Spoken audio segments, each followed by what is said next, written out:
Hello my dear student, welcome back to my YouTube channel. तो बच्चों, आज का एक सेशन होगा बीएससी के फिफ्थ सेमेस्टर के लिए।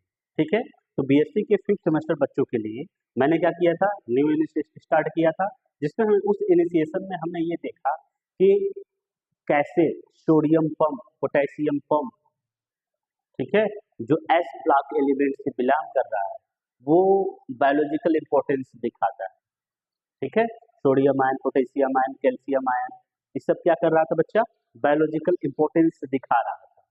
तो सबसे ज्यादा मोस्ट इंपॉर्टेंट एस ब्लॉक से अगर आप समझा जाए तो सॉल्वेशन था, ठीक है, एटॉमिक रेडियस, आयनाइजेशन एनर्जी, फिर उसके बाद क्या था उसका हाइड्राइड्स था। उसके बाद जो इंपॉर्टेंट था वो था बायोलॉजिकल इंपॉर्टेंस। चार टर्म आपको पढ़ना है, तीन दिखा रहे, चार टर्म आपको पढ़ना है। ठीक है, अब आपको समझना है पी ब्लॉक के एलिमेंट्स के बारे में। चलिए समझते हैं पी ब्लॉक का एलिमेंट्स क्या होता है। ठीक है, देखते हैं पी ब्लॉक का एलिमेंट्स क्या होता है। ये उसी यूनिट का पार्ट 2 है, समझिएगा, उसी यूनिट का पार्ट 2 है। उस यूनिट में हमको तीन पार्ट पढ़ना है। एक क्या था, एस ब्लॉक, जो हमने थोड़ा बहुत अच्छे से समझा, और दूसरा क्या है, पी ब्लॉक, जिसे भी थोड़ा बहुत अच्छे से समझेंगे, और तीसरा जो आएगा वो क्या रहेगा, नोबेल गैस रहेगा, नोबेल गैस रहेगा। ठीक है, नोबेल नोबेल बोला जाता है। चलिए ठीक है, अब देखिए पी ब्लॉक के एलिमेंट को हम समझते हैं और उसके बारे में थोड़ा पढ़ते हैं। हम जानते थे कि एस ब्लॉक एलिमेंट हम उसे कहते थे जिसमें जो किसी भी एलिमेंट का अंतिम इलेक्ट्रॉन एस कक्षक में जा रहा था। तो हम पी ब्लॉक के एलिमेंट उसे कहेंगे जिसमें किसी भी एलिमेंट का, किसी मतलब जो एलिमेंट जा रहा है, किसी भी एलिमेंट का अंतिम इलेक्ट्रॉन पी कक्षक में जाएगा। ठीक है ना, पी सबसेल्स में जाएगा। देखिए द पी ऑर्बिटल्स, देखो P block elements are those element in which periodic table में ऐसे एलिमेंट्स होते हैं जिसमें last electron enter into the P orbital of the outer most shell, outer most shell के पी ऑर्बिटल में enter करता है। ठीक है ना, these elements are found in group 13 two, कहाँ पे बच्चा, पीरियाडिक टेबल में 13 टू 18 ग्रुप में पाया जाता है।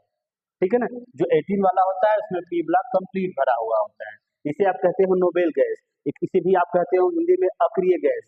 अक्रिय का मतलब किसी से क्रिया करने वाला नहीं है, फिर भी ये क्रिया करता है, कुछ कंपाउंड बनाते हैं। अब सबका 13 टू 18 का आउटर मोस्ट इलेक्ट्रॉनिक कॉन्फ़िगरेशन ये है। ठीक है ना, outer most electronic configuration in the sense, ये 18 ग्रुप का आप करोगे बच्चा, 18 ग्रुप का आप इलेक्ट्रॉनिक कॉन्फ़िगरेशन करोगे तो वहां पे आएगा एंड कोई मान लेटर सपोज कि हमारे पास 3s2 3p6 ऐसा आएगा। 1 to 6 मतलब दिखाने का मतलब है 1 से लेकर 6 तक p वाले में भरा जाएगा। ठीक है, इलेक्ट्रॉनिक कॉन्फ़िगरेशन आप इसका इजी होता है, थोड़ा सा कर लीजिएगा, देख लीजिएगा। अब हम समझते हैं किसके बारे में, कि जो पी ब्लॉक एलिमेंट्स होते हैं वो कंटेन क्या करते हैं, रखते क्या है। ये इंक्लूडेड करते हैं कौन सा, कि मेटल्स होते हैं, नॉन मेटल्स और मेटेलियाइड्स होते हैं। कुछ इसमें इंपॉर्टेंट एलिमेंट होते हैं जैसे बोरेन हुआ, फिर उसके बाद कार्बन, नाइट्रोजन, ऑक्सीजन, फिर उसके बाद fluorine, phosphorus, sulphur, chloride, selenium, ब्रोमियम, iodine, noble gas, सब इंपॉर्टेंट, इसमें जितने भी एलिमेंट है सब इंपॉर्टेंट है। ठीक है ना, चलिए समझते हैं इसकी कुछ अलग अलग केमिकल प्रॉपर्टीज होती है, क्योंकि देखो अलग अलग एलिमेंट है तो ऑब्वियस सी बात है कि इसमें अलग अलग केमिकल प्रॉपर्टीज होगी। आपके पास क्या है, ये पीरियाडिक टेबल है। ठीक है, तो अभी हमारा जो सेशन चल रहा है वो सिर्फ पी ब्लॉक के लिए होगा, तो आप पूरा फुल्ली कंसंट्रेटेड करिएगा कहाँ पर, पी ब्लॉक पर। ठीक है ना, हमको समझना है पी ब्लॉक के बारे में। ओके, चलिए समझते हैं। देखिए पी ब्लॉक वाला जो है ये 13 ग्रुप वाला है, कौन सा है 14, ये कौन सा है 15, ये कौन सा है 16, ये कौन सा है 17। 17 क्या बोलते हैं, हेलोजन ग्रुप बोलते हैं, इसे चल्कोजन बोलते हैं। ठीक है ना, चल्कोजन ऑक्सीजन कार्बन को बोलते हैं। ठीक है, अब इसका देखिए boron, carbon, nitrogen, oxygen, fluorine, neon, इसका आपको इलेक्ट्रॉनिक कॉन्फ़िगरेशन करना होगा। तो देखिए बच्चा, इसको आपको याद करना होगा, अगर पी ब्लॉक से आ गया तो आपको याद करना होगा, याद कर लोगे ना। जैसे देखो बैगन, आलू, गाजर इन थैला, BALGA इन थैला, ऐसा है ना। अब देखो काशी गए शंकर पार्वती, अब इनका देखो जो ट्रिक है, आप उसको ट्रिक को सर्च करके उसको याद करिए, जैसे भी याद करिए करना है आपको। ठीक है ना, कैसे याद करना है तो वो ट्रिक लगा के याद करिएगा। ठीक है, अब देखिए इसका इलेक्ट्रॉनिक कॉन्फ़िगरेशन करते हैं, बोरेन का इलेक्ट्रॉनिक कॉन्फ़िगरेशन करते हैं, एटॉमिक नंबर क्या है 5 है। ठीक है, कभी कभी कुछ होता है कि मैं लिखता कुछ हूँ बोलता कुछ हूँ, जिसमें क्या है 1s2 2s2 2p1, this is outer most shell electronic configuration. Okay, so आपको यही ट्रेंड फॉलो करना है। जैसे अभी क्या है, अभी देखो बच्चा, ये कौन से पीरियड में था, बोरेन, आप बोलोगे दूसरे पीरियड में था, इसलिए 2s2p1 आया। अब देखो एल्यूमिनियम किस में होगा, तीसरे में होगा, तो यहाँ पे क्या आएगा 3s2 3p1 आएगा। और फिर उसके बाद गैलेनियम किस में आएगा, फोर्थ में आएगा, जब फोर्थ में आएगा तो 4s2 और 4p1 आएगा। तो ऐसे आप क्या होगा, जैसे जैसे पीरियड नीचे आएगा वैसे वैसे आप क्या करिएगा, यही s2 बस करते जाएगा। Outer most electronic configuration same होने वाला सबके लिए, क्योंकि एक ही फैमिली से है सब लोग ना। अब दूसरा वाला देख लीजिए बच्चा, किसका देखना है, किसका देखना है हमको, कार्बन का। ठीक है, कार्बन का देख लीजिए। कार्बन को आपको पता है ना, कार्बन होता है 6 electronic configuration 1s2 2s2 2p2, यही है ना 1s2 2s2 2p2। अब देखो जो 6 होता है इलेक्ट्रॉनिक कॉन्फ़िगरेशन, अब जब हम SI का करेंगे तो आप बताओ, SI करोगे तो यहाँ 3 हो जाएगा, GE का करोगे गैलेनियम में करोगे तो क्या हो जाएगा, जर्मेनियम का, जर्मेनियम में करोगे क्या हो जाएगा, यहाँ पर 3 हो जाएगा। फिर उसके बाद SN3 का करोगे तो क्या हो जाएगा, 4 हो जाएगा। ठीक है, तो ऐसे ही आपको इसको देखो, outer most electronic configuration important होता है। यही अगर आपको आ गया तो आप पूरा ऊपर से लेके नीचे तक सबका इलेक्ट्रॉनिक कॉन्फ़िगरेशन कर दोगे। नाइट्रोजन का भी देखो बच्चा सेम होता है नाइट्रोजन का। अब देखो नाइट्रोजन का आप खुद भी कर लीजिएगा, ऑक्सीजन में कर लीजिएगा, फ्लोरीन में कर लीजिएगा, और इनका भी कर लीजिएगा। सबके बाहर में इनका जो आएगा इलेक्ट्रॉनिक कॉन्फ़िगरेशन वो आएगा NH2 NP6। ठीक है ना, एन मतलब पीरियड रहेगा, ऊपर से नीचे जाने में पीरियड आप घटाते बढ़ाते जाइएगा और आपको इलेक्ट्रॉनिक कॉन्फ़िगरेशन आ जाएगा। ये था पी ब्लॉक का थोड़ा ओवरव्यू था ना। चलिए इसको याद करने का वही ट्रिक है, उसको फॉलो करिएगा, आपको याद हो जाएगा। ठीक है, चलिए। और इसका अगर आप वो लिखना चाहते हैं, क्या एटॉमिक नंबर लिखना चाहते हैं, देखिए एटॉमिक नंबर कैसे लिखा जाता है। जनरली इनका देख लीजिए, हमने शायद इनको बताया था, आप एस ब्लॉक एलिमेंट में देखिएगा, वहाँ पे मैंने इसका कैसे एटॉमिक नंबर आपको लिखना है। पहले आप पीरियोडिक टेबल में जो एलिमेंट है उसको लिख लीजिएगा, प्रॉपर्ली उसको लिख लीजिएगा, तब उसके बाद एस ब्लॉक एलिमेंट से देख लीजिएगा, उसमें से मैंने इसका क्या किया था, 2 8 18 18 32 32 जोड़ के यहाँ पे क्या बताया था आपको, एटॉमिक नंबर। तो चलो हम थोड़ा सा सीख लेते हैं कि कैसे हम बैलेंसी निकालेंगे, पी ब्लॉक एलिमेंट की बैलेंसी को कैसे निकालेंगे। इसको सीखने के लिए हमको एक नियम समझना होगा। वो नियम कहाँ से ले समझाने के लिए आपको, हाँ यहाँ पर हम लेते हैं उस नियम को, समझाते हैं कि कैसे आपको बैलेंसी निकालना है। लेट अस सपोज हमको निकालना है 13 ग्रुप की बैलेंसी निकालनी है ना। तो 13 ग्रुप की बैलेंसी निकालने के लिए हमको लेना क्या है, बोरॉन लेना है, जिसका एटॉमिक नंबर क्या है 5 है। अब जब इसका इलेक्ट्रॉनिक कॉन्फ़िगरेशन करेंगे 1s2 2s2 2p1। Electronic configuration करने के बाद हम एक बैलेंसी निकालना बता रहे हैं आपको। इलेक्ट्रॉनिक कॉन्फ़िगरेशन करने के बाद हम देखते हैं उसके आउटर मोस्ट शेल में कितने इलेक्ट्रॉन है। तो आउटर मोस्ट शेल में कितने इलेक्ट्रॉन है, 3 है। तो जब आउटर मोस्ट शेल में 3 इलेक्ट्रॉन है, आप बताओ ये 4 से ज्यादा है कि कम है, तो आप बोलोगे ये 4 से कम है, तो डायरेक्टली बता दो कि 3 बॉन्ड बनाएगा। बोरॉन कितना बनाएगा, 3 बॉन्ड।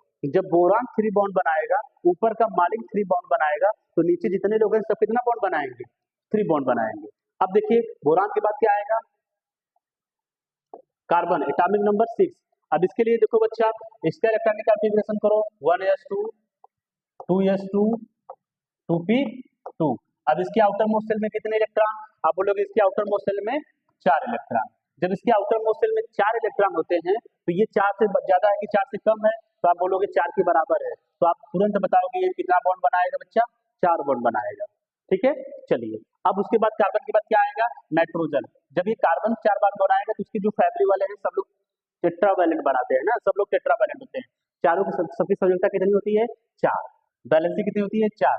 अब नाइट्रोजन का हमको करना है 7 की, इसका हमको निकालना है बैलेंसी। जब इसका हमको बैलेंसी निकालना है तो इसका करना है electronic configuration 1s2 2s2 2p3।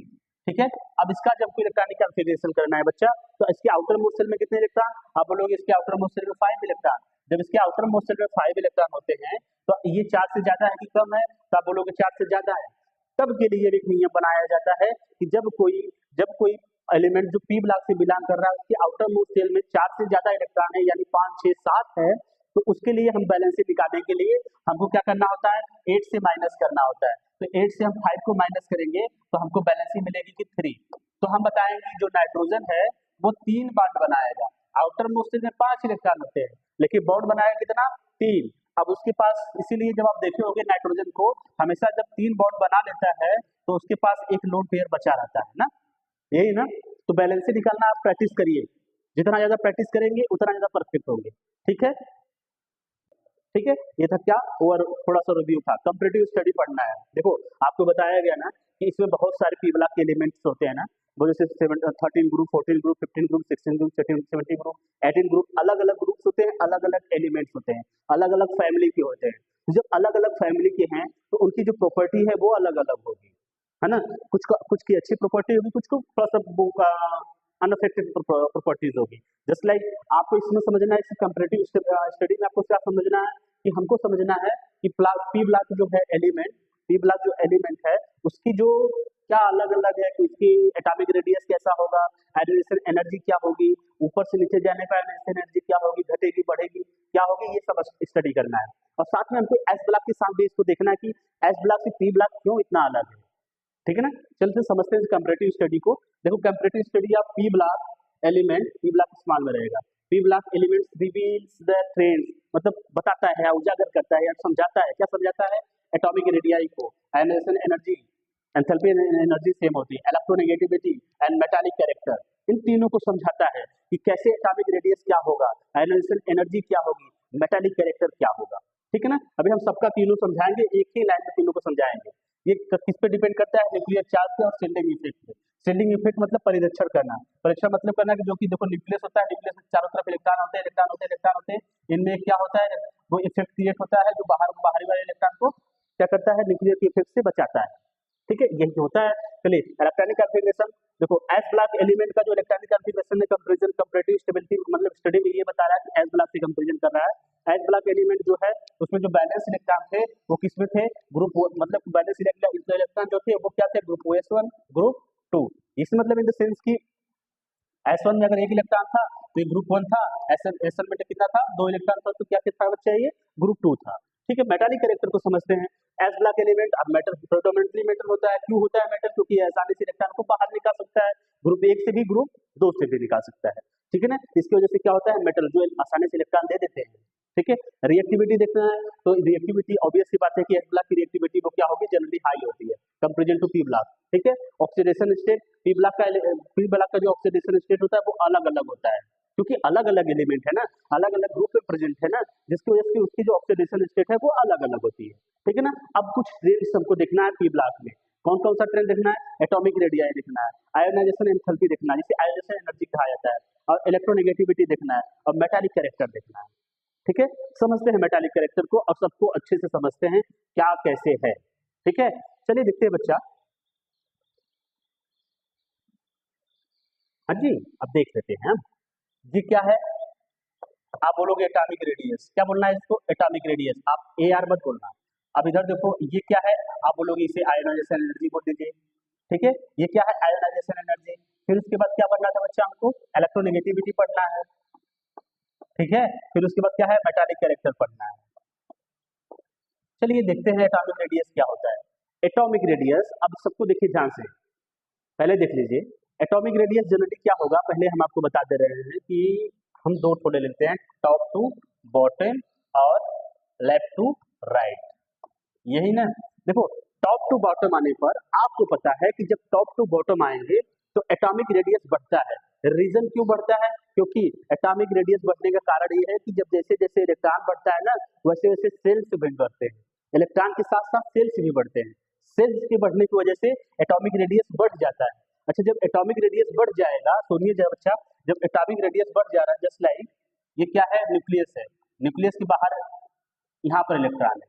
अब दूसरा न्यूक्लियस ले लीजिएगा और थोड़ा सा दूर बना लीजिए, इसका एटॉमिक रेडियस बढ़ गया। जब एटॉमिक रेडियस बढ़ जाएगा तो न्यूक्लियस से जो फोर्स होगा बाहरी इलेक्ट्रॉन पर वो क्या हो जाएगा? कम हो जाएगा। जब बाहरी इलेक्ट्रॉन पर न्यूक्लियर का फोर्स कम हो जाएगा तो इसको उससे इलेक्ट्रॉन आप आसानी से निकाल सकते हो, क्योंकि ये बॉन्डेड नहीं है। जब इलेक्ट्रॉन आसानी से निकाल सकते हो तो वहां आयोनाइजेशन एनर्जी क्या होगी? तो आप बताना बच्चा, वहां पर जब एटॉमिक रेडियस, देखो एटॉमिक रेडियस बढ़ रहा है, टॉप टू बॉटम आने पे क्या हो रहा है? बढ़ रहा है, तो आयोनाइजेशन एनर्जी क्या होगी? घटेगी। इलेक्ट्रोनेगेटिविटी क्या होगी? घटेगी। अब मेटालिक कैरेक्टर देखो, metallic character decreases across the period, increases down the group. तो मेटालिक कैरेक्टर क्या होता है? बढ़ता है। समझ में आया? समझ में आया? ओके, अब देख लीजिए इसमें, है ना।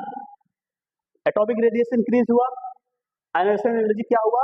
डाउन हुआ। इलेक्ट्रोनेगेटिविटी क्या हो गई? डाउन हो गई। मेटालिक कैरेक्टर क्या हुआ? बढ़ गया। अब इसमें देखिए एटॉमिक रेडियस क्या होगा? लेफ्ट टू राइट जाने पे एटॉमिक रेडियस क्या होता है? घटता है। रीजन क्यों घटता है? क्योंकि जिस दिन इलेक्ट्रॉन बढ़ेंगे ना बच्चा, देखो बच्चा आपको बता देते हैं, थोड़ा सा इसको भी एक्सप्लेन कर देते हैं, प्रॉपरली समझ में आ जाए। देखिए ये क्या है हमारे पास, कुछ भी नहीं है हमारे पास। अभी देखो आ गया मेरे पास ना, न्यूक्लियस है हमारे पास, ये न्यूक्लियस है। अब देखो बच्चा न्यूक्लियस में इलेक्ट्रॉन है ना, आप समझो जरा, एक ही सेल्स में बार बार इलेक्ट्रॉन आ रहे हैं, ठीक है, बार बार इलेक्ट्रॉन आ रहे हैं, तो इलेक्ट्रॉन और न्यूक्लियस के बीच में जो अट्रैक्शन होगा वो बढ़ जाएगा, ठीक है ना।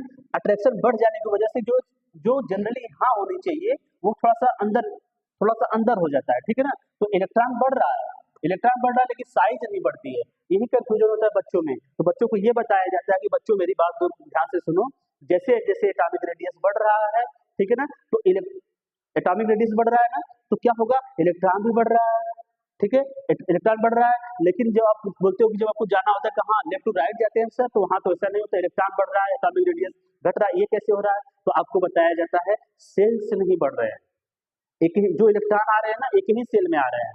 जैसे क्या है, अभी बताओ बच्चा कि आपका कोई डी ऑर्बिटल है, ठीक है, हम समझ रहे हैं कोई एटम ए है, इस एटम ए के डी ऑर्बिटल में एक इलेक्ट्रॉन है। अब हम एटम बी में दूसरे बगल में जाना चाहते हैं, बी में जाना चाहते हैं, और इसमें 2 इलेक्ट्रॉन आ जाएंगे बच्चा।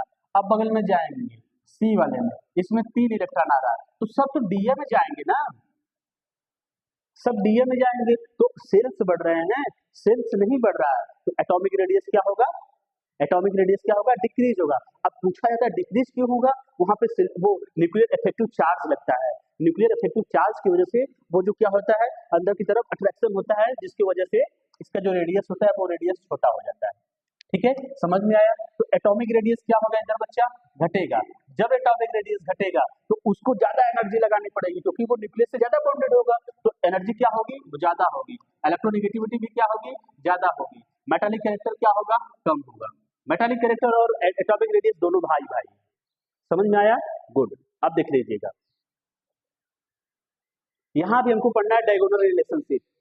यहाँ भी कुछ एलिमेंट हो जाते हैं जो दूसरे तीसरे पक्ति के एलिमेंट होते हैं, सीरीज के एलिमेंट होते हैं, वो दूसरे वाला और तीसरे वाले से के साथ वो रिलेशन दिखाता है, उनके बीच में संबंध होता है ना, जब उनके बीच में रिलेशन होता है, संबंध होता है, तो उसे हम बोलेंगे डायगोनल रिलेशन। वो क्या होगा, वो दूर वाले रिश्तेदार होते हैं ना, दूर वाले रिश्तेदार होते हैं, जैसे बताया था कि हाँ ये मामा के लड़के, फूफा के लड़के। देखो डायगोनल रिलेशनशिप क्या एक्सप्लेन कर रहा है बच्चा, पी ब्लॉक एलिमेंट में बताता है कि सर्टेन एलिमेंट, कुछ ऐसे एलिमेंट्स होते हैं in the periodic table, particularly in the second and third period, जो कि सेकेंड और थर्ड पीरियड में वो क्या कर रहे हैं, एग्जिबिट सिमिलर केमिकल प्रॉपर्टी। वो क्या कर रहे हैं बच्चा, समान रासायनिक गुणधर्म रखते हैं या केमिकल प्रॉपर्टी रखते हैं, and when they are position in the diagonally opposite each other, जब उसे डायगोनली रखा गया तो वो क्या हो गया, तो उसका जो केमिकल रिएक्शन था, इनका जो केमिकल रिएक्शन था, वो केमिकल नहीं, केमिकल प्रॉपर्टी, इनकी जो केमिकल प्रॉपर्टी थी, इनकी जो केमिकल प्रॉपर्टी वो क्या थी, सेम थी।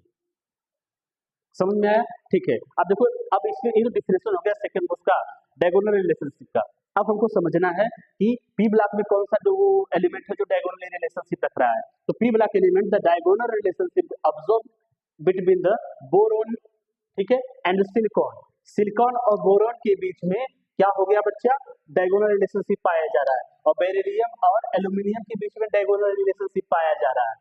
So this relationship arise between the similar atomic size। अब एटॉमिक साइज इनकी सिमिलर होती है, इलेक्ट्रोनेगेटिविटी सिमिलर होती है, जिसकी वजह से क्या होते हैं, डायगोनली रिलेशन रखते हैं एक दूसरे के। सिमिलर इन द सेंस कि वो एग्जैक्टली इतना सिमिलर नहीं होता है, लेकिन क्या होता है, नियर अबाउट सिमिलर होता है। अगर हम देखो थोड़ा सा हिंदी आपको दिखाना चाहते थे कि जब हम पीरियोडिक टेबल को देखें और तो दूसरी और तीसरी पंक्ति में कुछ तत्व तिरछे में रखे होते हैं और उनके गुण आपस में मिलते जुलते हैं, इसलिए हम डायगोनली कहा जाता है। ऐसा इसलिए होता है क्योंकि इसकी साइज, इलेक्ट्रोनेगेटिविटी मतलब इलेक्ट्रॉन खींचने की क्षमता लगभग क्या होती है, बराबर होती है, लगभग बोला गया, लगभग, नॉट इक्वल, एग्जैक्टली इक्वल नहीं बोला जा रहा है, लगभग बताया। तो बोरान जो है वो सिलिकॉन के साथ डायगोनल रिलेशनशिप में होता है, थोड़ा सा समझ लीजिए। बोरान कहाँ पे है, 13 ग्रुप में है, सिलिकॉन कहाँ है, 14 ग्रुप में है, दोनों में एक रिलेशन है, क्यों है, क्योंकि देयर सिमिलर आयनिक साइज, उसकी आयनिक साइज क्या होती है, सिमिलर होती है, इलेक्ट्रोनेगेटिविटी भी क्या होती है। दूसरा क्या देखना है हमको कि बेरिलियम जो है वो एल्यूमिनियम के साथ क्या रख रहा है, डायगोनल रिलेशनशिप रख रहा है। कैसे रख रहा है, बेरिलियम होता है ग्रुप 2 में, और क्या होता है ये 13 में होता है। तो ग्रुप 2 से बेरिलियम के बीच और एल्यूमिनियम के बीच में क्या होगा डायगोनली रिलेशनशिप रखेंगे, क्योंकि उसके एटॉमिक रेडियस और इलेक्ट्रोनेगेटिविटी नियरली क्या मानी जाती है कि सेम होती है। ठीक है ना। तो आपसे पूछा जाता है कि डायगोनल रिलेशनशिप को एक्सप्लेन करिए। अगर पी ब्लॉक का पूछ रहा है तो पी ब्लॉक का बताइएगा, अगर रेंडमली नहीं पूछ रहा है एस ब्लॉक का सिंपल सा डेफिनेशन लिख के सिंपल सा एग्जांपल बनाकर आप दिखा सकते हैं। ठीक है ना। डायगोनल रिलेशनशिप मैक्सिमम इंपॉर्टेंट होता है। आप चलिए हाइड्राइड्स को देखते हैं। इसके hydride, oxy acid, oxide, oxy acid सबको समझते हैं कि देखिए P block element form a diverse array, मतलब अलग अलग प्रकार का हाइड्राइड्स बनाते हैं, विभिन्न प्रकार का बोला जाता है ना, डिफरेंट टाइप ऑफ हाइड्राइड।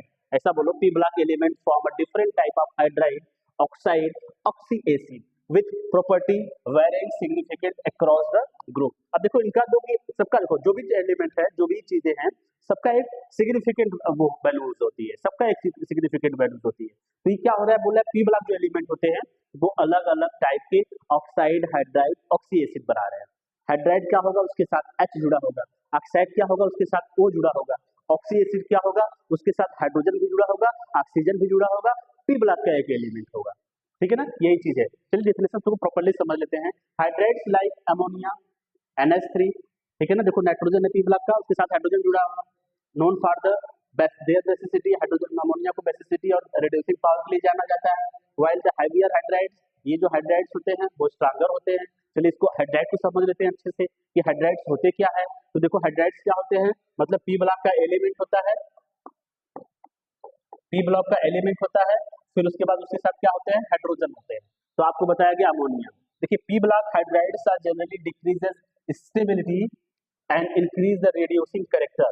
वो स्टेबिलिटी को क्या करता है, स्टेबिलिटी को डिक्रीज करता है, और रेडियोसिंग कैरेक्टर को क्या करता है, वो इंक्रीज करता है। ठीक है ना। तो इसलिए इसे बोला जाता है जितने भी हाइड्राइड्स होते हैं पी ब्लॉक के, वो मैक्सिमम रेड्यूसिंग एजेंट की तरह वर्क करते हैं। ठीक है ना। चलिए एग्जाम्पल में आपको दिया गया अमोनिया, ठीक है ना। एग्जाम्पल में क्या लिया गया, अमोनिया। अमोनिया में आपको बताया गया अमोनिया कॉमन हाइड्राइड्स, ये कॉमन हाइड्राइड्स होते हैं इसमें of nitrogen, known for its basicity and role of nitrogen cycle. ठीक है ना। इसकी बेसिसिटी और रेड्यूसिंग पावर के लिए, रेड्यूसिंग कैरेक्टर के लिए जाना जाता है, और नाइट्रोजन फिक्सेशन में, नाइट्रोजन साइकिल्स में ये क्या होता है, अमोनिया वर्क करता है। ठीक है ना। थोड़ा सा हाइड्राइड लिखना है, उसके बारे में लिखना है। और फॉस्फिन जो है ये हाइड्राइड्स होते हैं, फास्फोरस के, किसके हाइड्राइड्स होते हैं, फास्फोरस के, टॉक्सिक गैस होते हैं और रिड्यूसिंग प्रॉपर्टी रखते हैं। देखो हाँ, रिड्यूसिंग प्रॉपर्टी सब रखेगा। ठीक है। चलिए अब समझते हैं स्टेबिन। ठीक है ना। स्टेबिन मतलब बिस्मथ वाला SbSb3, इसमें क्या होगा, ये भी हाइड्राइड रखेंगे। हेवियर हाइड्राइड्स होते हैं क्योंकि ऊपर से नीचे आने पर, सॉरी ये बिस्मथ था, ठीक है ना। ऊपर से नीचे आने पर क्या होगा, ऊपर से नीचे आने पर एटॉमिक रेडियस क्या होगा, बढ़ेगा। जब एटॉमिक रेडियस बढ़ रहा है तो इसको हैवियर बोला जाता है, हैवियर होता है। मेटालिक कैरेक्टर इंक्रीज करेगा और रिड्यूसिंग स्ट्रेंथ। देखो ऊपर से नीचे आने पर ना बच्चा, एक चीज बता देते हैं, एटॉमिक रेडियस भी क्या होगा, बढ़ेगा, रिड्यूसिंग कैरेक्टर भी क्या होगा, बढ़ेगा। सिंपल सी बात है। ऊपर से नीचे आने पीरियोडिक टेबल में, पी ब्लॉक के पीरियोडिक टेबल में ऊपर से नीचे आने पर रिड्यूसिंग कैरेक्टर भी क्या होता है, बढ़ता है। इसको आप सही कर लीजिएगा ना। चलिए स्टेबिलिटी एंड बेसिसिटी देखते हैं कि इसकी स्टेबिलिटी और बेसिसिटी क्या होगी। स्टेबिलिटी ऑफ हाइड्राइड्स डिक्रीजेज, ये डिक्रीज करेगा, घटेगा, फ्रॉम NH3 टू Bi, मतलब ऊपर से नीचे आने पर स्टेबिलिटी क्या होगी, स्टेबिलिटी आप बोलोगे घटेगा। जब स्टेबिलिटी घटेगा, रिड्यूसिंग पावर क्या होगा, रिड्यूसिंग पावर, रिड्यूसिंग कैरेक्टर वो क्या होगा बच्चा, बढ़ेगा, जैसा मैंने बताया अभी। देखिए बेसिसिटी आल्सो डिक्रीजेज, बेसिसिटी भी क्या होती है, डिक्रीज करती है। बेसिसिटी भी क्या करती है, डिक्रीज करती है। कहां से, अमोनिया से नीचे आने पर, नाइट्रोजन से नीचे आने पर बेसिसिटी क्या होगी, घटेगी। समझ में आया। बेसिसिटी स्टेबिलिटी घटेगा, रिड्यूसिंग कैरेक्टर बढ़ेगा। ठीक है। अब ऑक्साइड देख लीजिएगा, सबका ऑक्साइड, मतलब हमको ऑक्साइड देखना है कि जो पी ब्लॉक एलिमेंट है उसके साथ ऑक्सीजन लगेगा तो उसके ऑक्साइड को समझना है। P block element variety of oxide, ये अलग अलग टाइप के ऑक्साइड बनाते हैं, डिफरेंट, वो तो फिक्स है। ठीक है ना। अब चलते हैं कार्बन डाइऑक्साइड को देख लेते हैं, उसके कुछ एग्जाम्पल्स को आपको देना होगा, लिखना होगा। Carbon monoxide CO is neutral oxide होता है, which carbon dioxide, while the carbon dioxide is acidic oxide होता है। ठीक है ना। इसको थोड़ा सा लिखना है इसके बारे में, फिर उसके बाद नाइट्रोजन ऑक्साइड में N2O, NO, N2O, NO2, N2O5, nitrogen pentoxide. These oxide exhibit various oxidation state, अलग अलग नाइट्रोजन का ऑक्सीडेशन वो वेरियस ऑक्सीडेशन स्टेट होता है and play the important role in atmospheric chemistry. ठीक है ना। अब चलते हैं फास्फोरस ऑक्साइड को समझ लेते हैं। फास्फोरस ऑक्साइड में क्या है, these oxide have complex cage like, इनका क्या होता है P4 का P4O6 केज लाइक स्ट्रक्चर बनाते हैं।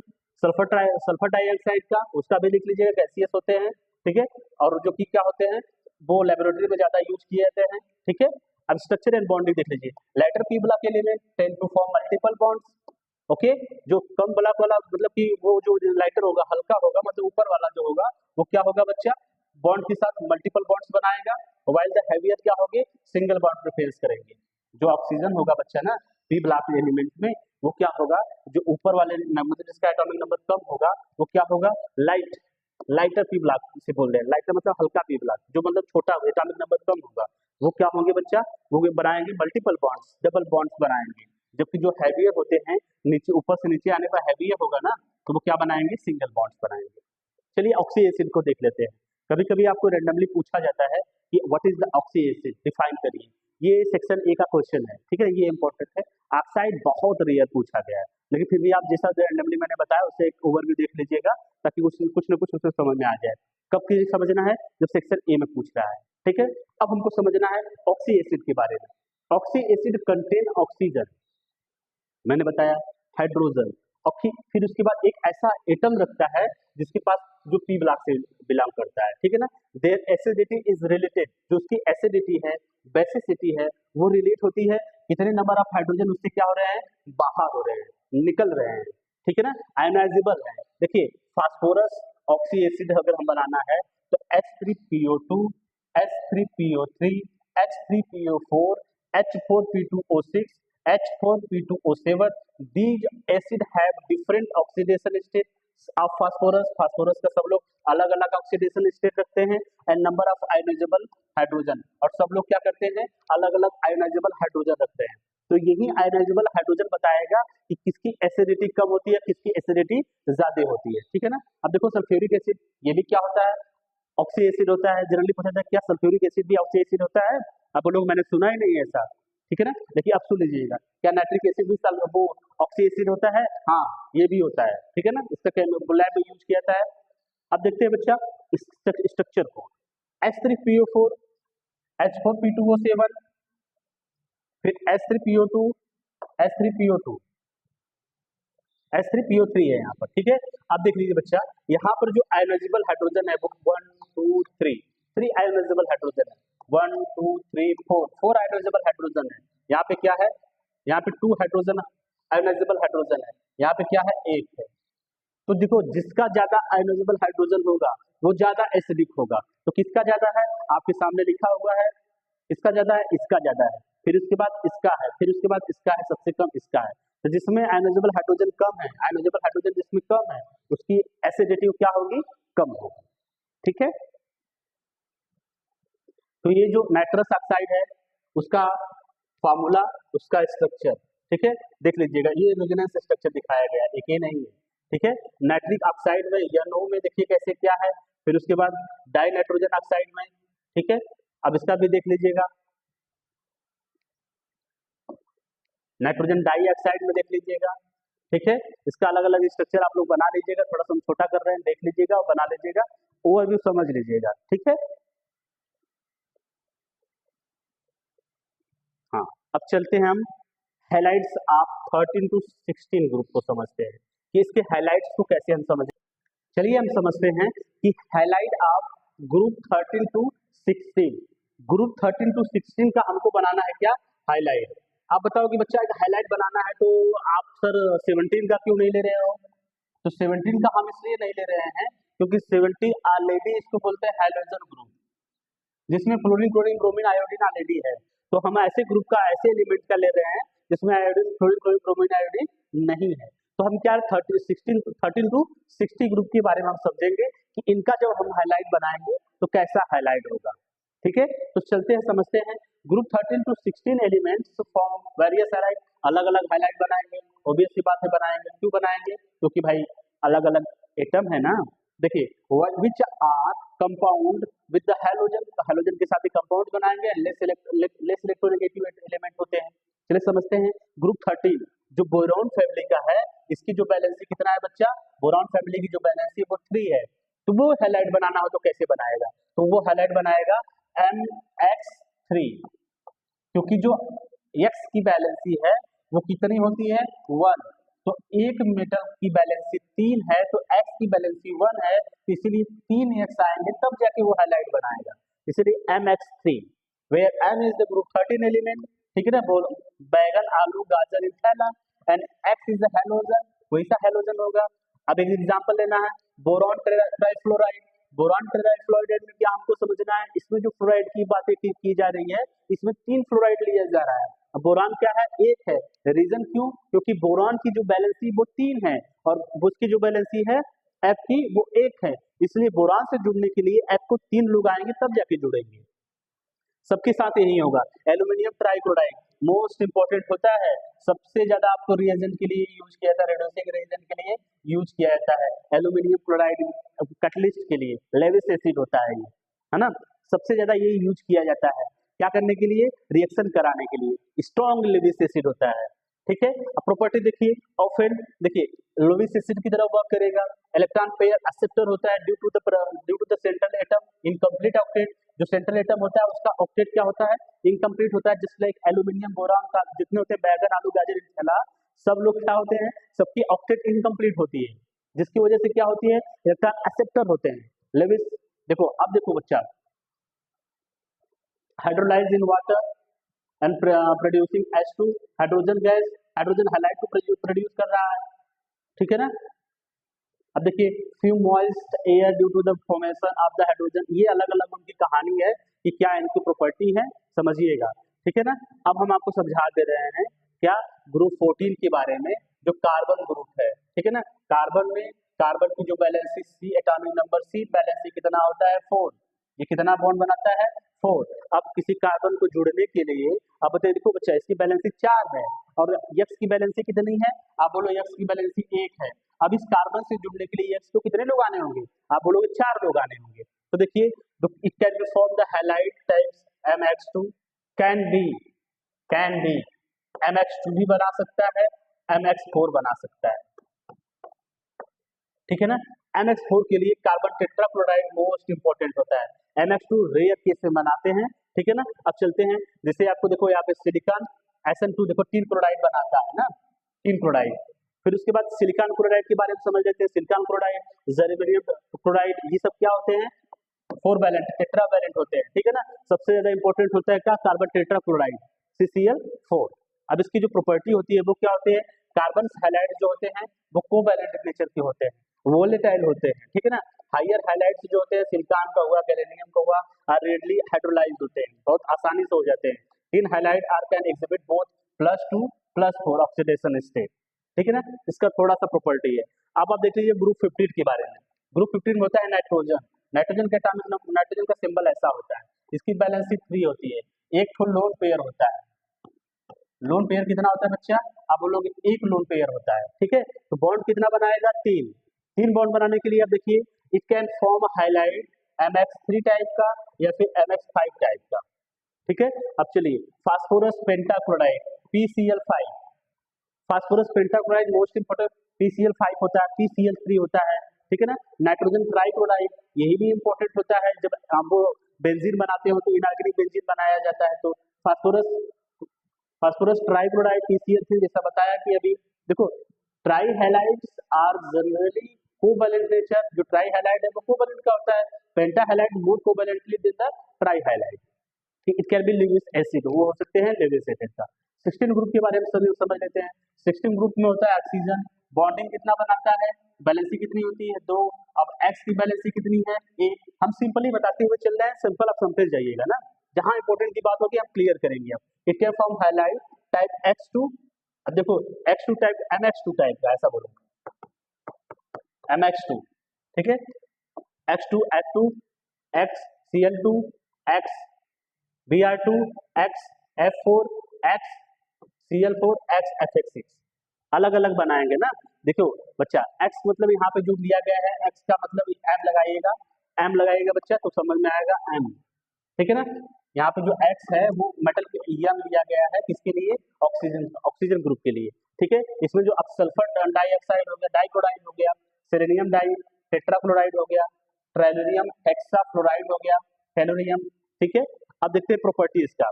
Oxygen only form compound with fluorine, जैसे OF2, ठीक है। Di halide, tetra halide and hexa halide are known other elements, ठीक है। Stability of halide decreases down the group with the electronegativity of the halogen, ठीक है। ये देखो stability of कहानी इसकी है। अब हाइड्राइड्स ऑफ बोरान सबसे ज्यादा इंपॉर्टेंट है, इसको हमको देखना है, ठीक है। चलिए हम नेक्स्ट वीडियो में इसको देखेंगे, पहले आप इसका ओवरऑल जो मैंने अभी बोला, सबको समझाया, उसके बारे में समझ लेते हैं, ठीक है ना। 1 मिनट लगेगा, सबको समझ लेंगे, ओके। वो वहां से आप नोट समझ लीजिएगा, जो मैंने वहां पे एक्सप्लेन किया उसको समझ लीजिए। थोड़ी सी बात ध्यान दीजिए, जो 13 ग्रुप एलिमेंट है उसमें की उसकी जो बैलेंसी वो कितना है, 3 है। वो क्या करेगा, एक्स के साथ जुड़ेगा, 3 लोग के साथ जुड़ेगा और कंपाउंड बनाएगा, उसकी कुछ प्रॉपर्टी मैंने यहाँ पे लिखा हुआ है, बताया हुआ है। 14 ग्रुप के बाद जो है 14 ग्रुप की जो बैलेंसी होगी वो कितना होगा बच्चा, 4 होगी। जो कार्बन ऑर्बिटल वाले है ना, तो वो कितना होगा, या तो 4 बनाएगा या 2 बनाएगा, ऐसा कुछ कहा गया, ठीक है। उसकी जो प्रॉपर्टी बताया गई, 15 ग्रुप बताया गया, 16 ग्रुप बताया गया, सबकी अलग अलग प्रॉपर्टी थी, सबकी अलग अलग कहानी थी, ठीक है। अब सबसे ज्यादा ये देखो जो इंपॉर्टेंट हाइलाइट्स थे, अब सबसे ज्यादा जो इंपॉर्टेंट है वो बोरॉन्स की हाइलाइट्स पढ़ाना, hydrides of boron, sorry hydrides of boron, ये सबसे ज्यादा इंपॉर्टेंट है।